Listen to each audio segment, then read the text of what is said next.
యవనస్తులు ఎలాగుంటారు ఏమండి? వారికి ఏమి కన్ను మిన్ను కనబడకుండా మాట్లాడుతూ ఉంటారు. ఒక్కొక్కడు ఫోన్లో బూతులు తిట్టేస్తూ ఉంటాడు.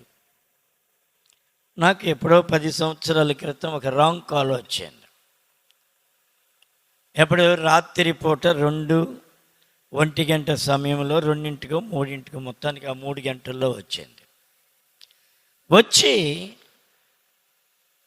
వాడు ఏదేదో మాట్లాడుతున్నాడు. ఉదయాన్నే నేను ఫోన్ చేశాను.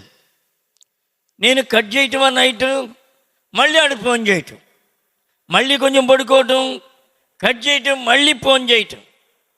వాడి మీద పొద్దున్నే లేసరిచాను, నీ మీద కేసు పెడతాను జాగ్రత్త అంటే ఎవడో కఠినమైన బూతులు తిట్టాడు. కఠినమైన బూతులు ఫోన్లో.